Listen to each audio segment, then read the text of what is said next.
Hello, Falcons fans.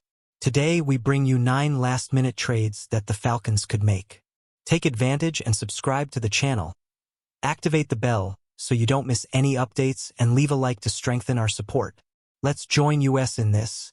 And now, without further ado, let's get to today's news. 9 free agents the Atlanta Falcons should consider calling up for Week 10. 1. Julio Jones. This suggestion continues to make sense for both sides with Kaderil Hodge and Casey Washington as Atlanta's current depth at the position. While Jones isn't nearly the player he once was, it's hard to believe he can't fill the role of a 5th or 6th receiver.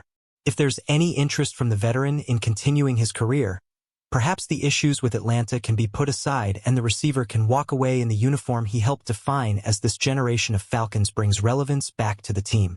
It should be worth exploring, considering Drake London's recent injury and the team's lack of proven depth.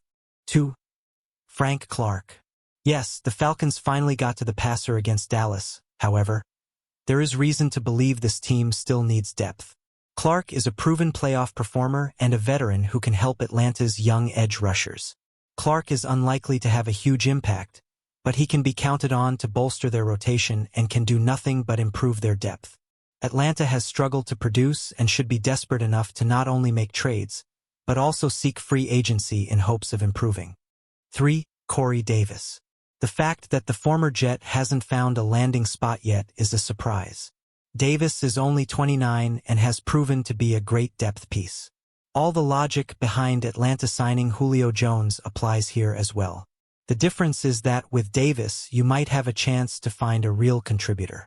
You understand that Jones is a depth piece at this stage of his career that might give you 2 to 3 snaps per season.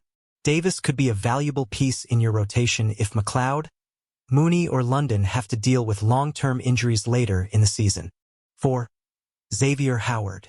Atlanta doesn't really need depth at the corner position, however.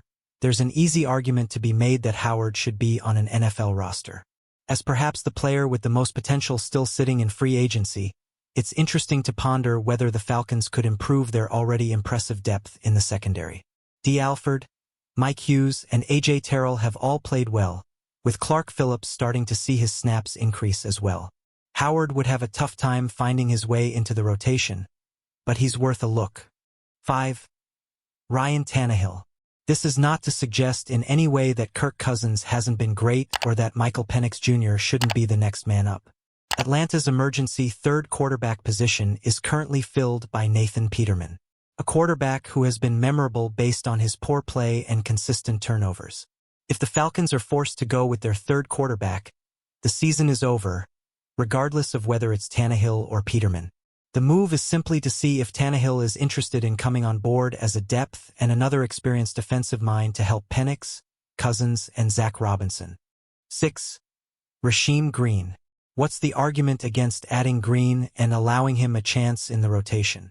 Ebiketie regressed early in the season and Lorenzo Carter is currently on IR.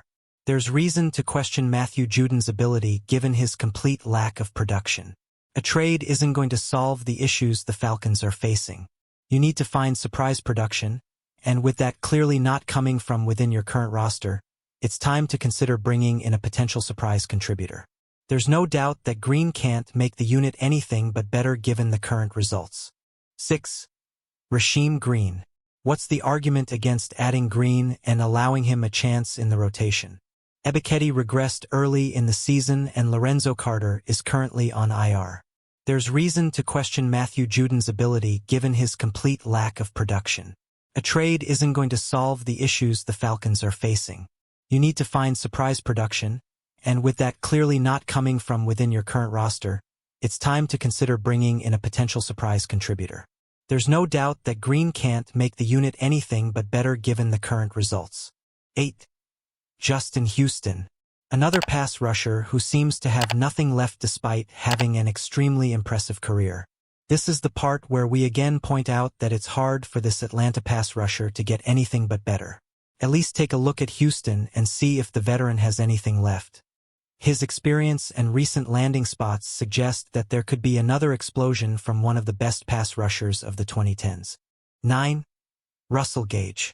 The former Falcon was great in a limited role for Atlanta behind Julio Jones and Calvin Ridley. A failed stop in Tampa and a tough injury left Gage a free agent. Does the former Falcon have anything left?